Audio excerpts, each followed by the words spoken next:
Hi, this is Corey Johnston, and today's lesson is going to be a sequel of a previous lesson from Mark's 13th chapter. We made it all the way up until the 23rd verse. We're going to take it from 24 all the way home to 37. Now, there are 5 things we read. First off, this is the Mount Olivet course. It is his most extensive discourse given by his mouth, his mortal mouth, to the disciples, and there are 5 things in Mark's presentation of this event. The synoptics duplicate it. John doesn't say much about the end times in his gospel, but it is to him who we are indebted for the fuller revelation of the unfolding of the end times. The title of the book of Revelation is not Revelation, but the revelation of Yahshua Messiah, the full title anyway.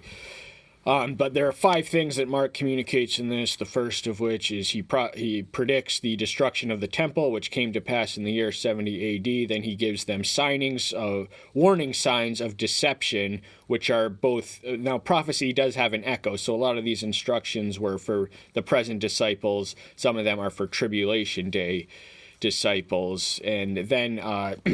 He details in the passage where those 2 things are what covered the lesson, the material we already covered in the preceding lesson, but the 3 things which take place in the material we're going to cover today are the coming of the Son of Man, the second coming, his return, and then the parable of the fig tree, and it concludes with an exhortation of watchfulness. We're just going to review the first 2, which are the prediction of the temple and the signs and false signs and the deception that accompanies this. So they're at Mount Olivet. First off, this was a hill located to the east of Jerusalem, some 2,700 feet in height, which stood 200 feet above Mount Zion, the site upon which the temple was hosted in Jerusalem. And one of the disciples marvels at the physical structure of it, and he tells him flat out, "Do you see these great buildings? Not one stone will be left upon another at all, which shall not be thrown down." So it's going to be destroyed one day, and in fact going to be destroyed in their lifetimes. It took place in the year 70 A.D., and remember, a lot of this stuff is relevant and applicable to the disciples present, but Revelation took place after this year. Revelation was written in the year 96. The destruction of the temple, which many first-century Christians interpreted as a judgment on the Jews for killing their own God and Messiah, took place before then. But he says, "Take heed, lest no one lead you astray, for many shall come in my name, saying, I am he, and they shall lead many astray." There were plenty of messianic pretenders, both before, during, and even especially after he ministered the earth. He was a messiah. Most of these messiahs were military wannabes of no success. They simply didn't have the resources to take on the might of the Roman Empire, but these were prolific. The writings of Josephus attest to their existence, and they ultimately contributed to the collapse of the Jewish nation because they provoked a bear they should have left sleeping. "And when you hear of fightings and rumors of fightings, do not be troubled. It has to take place, but the end is not yet. For nation shall rise against nation, and kingdom against kingdom. And there shall be earthquakes in various places, and there shall be famines of food and disturbances. These are the beginning of birth pains." So the beginning of birth pains are likened to the sufferings of the Messiah. So as he suffered, so too we must suffer. These are the conditions of the tribulation age. Wars, rumors of war, these things are alive and well in our generation. Ever since the Cold War, the threat of war has been almost as an effective instrument in diplomacy in the geopolitical chessboard as the actual war itself. And since the 1700s, the number of earthquakes have really skyrocketed in human history. They're going to be all over the world, and there's going to be famines, and these are the things we've got to look for. And he tells them, they are going to be dragged to the synagogues. We're going to be dragged by the beast if we live in the Revelation to give an answer. And he tells them not to worry, take no thought. The Ruach Kodesh will visit you on that hour, and he will speak through you what it is you need to say to give up my witness. And there's going to be a division that tears families in half. Sons are going to be ratting out fathers, and brothers, and you shall be hated by all because of my name. But he who shall have endured to the end, he shall be saved. So this mimics what he writes in John's 15th chapter. The world hated him first, so we who call him our disciple, we who call ourselves his disciples have no right or reasonable expectation not to endure the hatred of the world when we bear his name. That is a natural reaction to the world because the message we bear is the condemnation of the world. The cross is an offense and a stumbling block to the world. But if we endure in spite of the hatred and hostility, so endurance, it demands more than a simple aspect of patience. It also entails a strenuous, so it is a lot more challenging to be patient when we are bearing the hostility and hatred of those all around us. But there are no shortcuts to salvation. If you see it through the end, if you not forsake the faith, if you maintain the integrity of the impetus which launched your born-again experience all the way to the end, then you can be saved. So there's no shortcuts to salvation. Enduring to the end is basically the formula of our salvation. And then he references the abomination of the prophet Daniel. That again, the prophecy does have an echo, so this occurs manifold times, originally with Antiochus IV, the notorious sadistic Seleucid dictator who set up shop. He had his temple pigs, which were the filthiest animal according to Jewish dietary law, slaughtered on the behalf of Father Zeus in their sacred precincts, their sacred temple. This was an abomination in every sense of the word, but the abomination that he references most immediately is going to be Caligula, I think, who tried to erect a statue of himself to be gold, worshipped in there, and eventually the temple was destructed. But in the end times, in our age, we have the hint and premonition from the second chapter of 2 Thessalonians that the final and ultimate act of rebellion will be when a satanically indwelled man, this man is known as the anti-Messiah, will sit on the throne in the temple in Jerusalem, the rebuilt temple, and he will declare himself God. This will be the abomination of abominations, and he tells them to get out of there when that happens. Flee to the mountains, pray that you are not nursing or pregnant or that it's not winter, because you got to run in these days. For in those days there shall be distress, such has not been from the beginning of creation, which Elohim created until this time, nor shall ever be. So this experience of persecution without precedent or parallel and beyond duplication is known as the tribulation. This is the 3.5-year period after the turning point in the anti-Messiah's rise and rule. He's going to ascend to the control of the earth as a peacemaker. But the master had not shortened those days, no flesh would have been saved, but because of the elect whom he chose, he shortened the days. So the elect, the deception is going to be of such an intensity that we read of in the 22nd verse. For false messiahs and false prophets shall rise and show signs and wonders to lead astray, if possible, even the elect. So they're going to go all out. They're going to hold nothing back. They're going to bring it all, bring their A game to deceive, if possible, even the elect. But if it went on any longer than this, then the elect would lose their salvation. So that is so the persecution is intense, but it is limited in duration. And now we turn, and he closes in the 23rd verse, and I take you heed, see that I have forewarned you of it all. So the conclusion of the first two things communicated in this sermon is going to set foundational to the fifth and final, the exhortation to watchfulness. So these are the signs of deceptions you have to watch. Now he's going to tell them what to know and what to expect when he does come. But in those days, after the distress, the sun shall be darkened, and the moon shall not give its light, and the stars of the heaven shall fall, and the powers of the heaven shall be shaken. So there's going to be a cosmic chaotic disequilibrium that's going to signal that he has arrived. In Matthew's version, it is from the east to the west. The lightning shineth even from the east to the west. But this is going to be the whole heavens and the whole earth. The sun is not going to shine. The moon will not be present. It's going to be complete and total darkness, no source of celestial light on this day. And that's when we know when it is darkest just before the dawn. So that's when we know he's literally right around the corner. He's coming with his army of angels, of which you read of details in not only in this chapter but also in the book of Revelation, specifically the 19th chapter. And they shall see the Son of Man coming in the clouds with much power and esteem. Coming in the clouds is how he compares the condescension of his second coming in 8:38 when he says, So the condescension, in the positive theological term, when we speak of condescension humanly, it's one who looks down their nose. But condescension in the divine sense is an act of humility in that he comes from the heaven and lowers and debases himself voluntarily to the earth.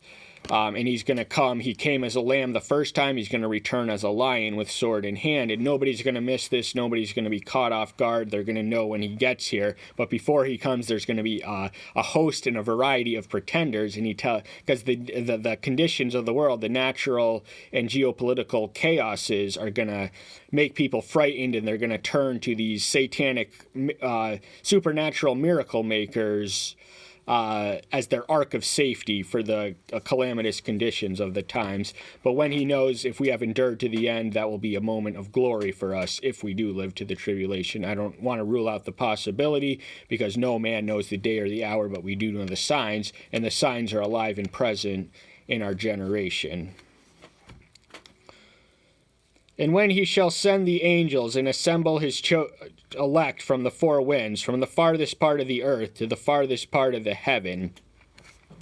So after he breaks in and he condescends to the earth and from the clouds in the power and esteem, then he has an army of angels who are going to gather the elect from the four corners of the earth, from the east to the west, to the north to the south.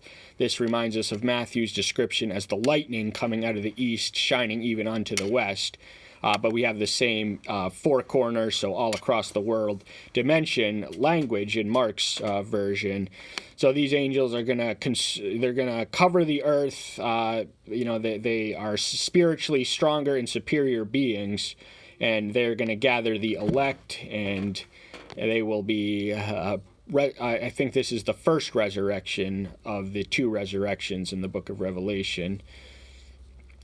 And this is the fourth thing that we learn in the 13th chapter of Mark. This is the parable of the fig tree.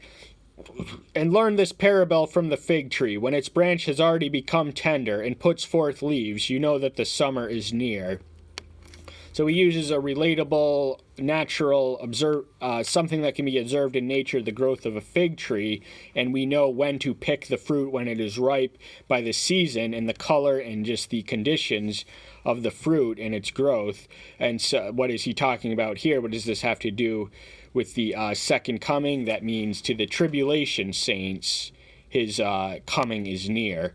So he's not, a lot of the disciples, apostles, most of them anticipated that he would return in their lifetimes, but we have kept the race running for 2,000 years since. We don't know the day or the time. Even he doesn't know it, at least in the flesh, but we do know the signs. And so what we will know when all these conditions are folding as exactly described, we will know that the darkness is just for the dawn. We can hold on and maintain with the faith that he will return and rapture us. So you also, when you see these taking place, know that it is near at the door. So he establishes that the physical foundation of the metaphor was to connect to the spiritual. We are to be watching. He uses the word see. So that entails a visual concentration to see. It's not only to look casually, but to behold, know all these things, see all these things unfolding. Use your eyes of faith and your eyes of sight, but only use the eyes of sight to witness the world conditions all around you, and connected to the eyes of faith to know that his coming is near. I know we're advised against speculating, but my personal hypothesis, for what it's worth, is that it'll be 150 years tops. I know we don't think the world can get much more wicked, but it can, and it will, and it must. Truly I say to you that this generation shall by no means pass away till all this takes place. So the generation he's referring to, this is one of the ones that cherry pickers can cherry picker biblical exegesis is the one who take verses and isolate them out of context to disprove and caricature the Bible as manifestly false. So this generation, they did witness to see the temple, and he would have lived had he lived to a ripe old age, but he expired prematurely. And as I mentioned earlier, the destruction of the temple may have been Yahweh's judgment on his formerly chosen people for having killed his son. But this is the tribulation generation. These are the other generations. So this generation is dual. We know this from the echo of prophecy. There is almost an immediate fulfillment and eventual fulfillment, a later fulfillment. We witness this pattern, in Isaiah and, a lot of other places. There is multiple fulfillments of prophecy. Prophecy does echo throughout the ages because it emanates from the eternal. And his prophecies are not limited to one application. The heaven and the earth shall pass away, but my word shall by no means pass away. So this earth, the heavens, everything around us, everything we can see, it's all going to end. It's not going to be there forever. It is destined and designed to decay and perish in accordance to the laws of physics. But his words are eternal, and they will by no means pass away. So there, his word is it means a lot of things. He is embodied as the word, introduced as such by John in the introductions to his gospel in his first epistle. But the word was not only him, but it's also the scripture that is the word of Elohim, and we don't want to limit the word to what is written. He also speaks to saints throughout the ages, and speaks to them and speaks through them. So there is an eternal the words that we speak will endure for an eternity. The truth will outlive us, our mortal frames. But if we present it accurately and testify of it without fear, then we will be immortal by virtue of the word, which is eternal. But concerning that day and the hour, no one knows, not even the angels in the heavens, nor the Son, but only the Father. So this brings, this draws me personally to think of the incarnation, where he voluntarily surrendered the fullness of his divine attributes. So right here, he is not a completely omniscient being, even though he is the wisdom of the world. Even he doesn't know, at least in his mortal flesh. He probably knows that now, but while he was in the human form, he sacrificed voluntarily and surrendered the fullness of his, he wasn't omnipotent, for instance. He could move mountains and expel demons, but, he couldn't shake the heavens or the earth in his present mortal frame. But if he doesn't know, that means we don't know, and this is addressed. So in the parable, we read that the summer is near. That is to the tribulation saints. This is to every generation since. And so the longing and expectation for his return has been alive in some form in every generation. It was especially prolific around the first millennium, the year 1000 AD, and also it got really intensified in at least in the Anglo world during the English Civil War, before, during, and after. But I don't want to rule out the possibility that he could return in our lifetimes, but remember, I think it's going to be 150 years tops. Take heed, watch, and pray, for you do not know when the time is. So this is the fifth and final, the exhortation to watchfulness. These developments and machinations and unfolding demands a diligent watch. In order to make the most of it, we cannot say we are not warned. We will not be caught off guard. If we are staying grounded in the Word, we will know these things just like they're being described. We will know the order and sequence events. We will know what is going on in heaven to make sense of what is going on earth. So we do have to maintain that diligent and attentive watch, a concentration. So the four evangelical duties of us pertaining to the end times and just in general are to watch, witness, work, wait. So waiting is not passive. We are to wait and long, but we are not to be so fixated on the future as to not stay busy in the present. So the promise of his return does not absolve us of the responsibility of work. And witnessing was the first one I mentioned. So we have to witness, and we watch what we witness. Our witness is coming from our watch. So those are the connections in that.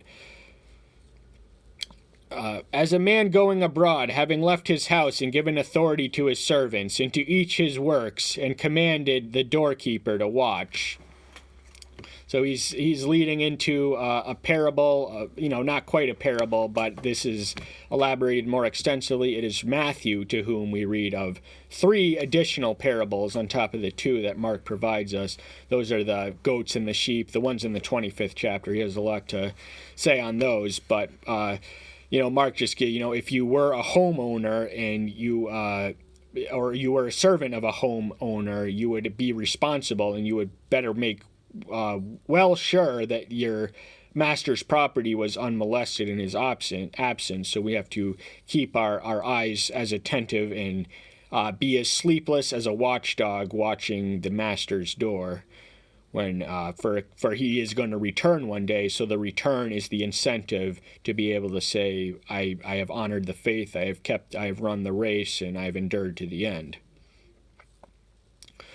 Watch therefore, for you do not know when the master of the house is coming, in the evening or at midnight, or at the crowing of the cock, or in the morning. So the mysterious dimension of his arrival, and it is, if we did have a precise timetable to date when his arrival would be, that would eliminate the challenges, the necessary challenges of living with faith. We have to live with the mystery because that's part of what it means to live by faith. But as I've heard said, God reveals enough of himself so that we can, not so much of himself so that we can not live without faith, but not so little of himself so that we don't have hope. So we do have the signs and the warnings, and we can see it unfolding. I can see it unfolding right now as we speak. We are getting closer to this historical juncture, the consummation of human history as it is known, and life on earth as it is known. And he gives the 4 times which the Romans were accustomed to watching: evening, midnight, crowing of the cock, morning. So that's 6 o'clock, 3 o'clock, and 12 o'clock and 9 o'clock. So those are the 3-hour shifts at which the Romans would have watched. The Jews had 3, but he was using the Roman one because, remember, he's writing to an assembly at Rome of Christian converts. So he's using stuff that would have been familiar to them. Lest coming suddenly he should find you sleeping. So the last thing you want to do if you're in that servant's hypothetical shoes is to be caught sleeping, or just being lazy or unattentive, or not doing your duty diligently, because the master is going to come, and if you are asleep at the door, you're going to look bad, and you have to answer to him, and you have to answer for that.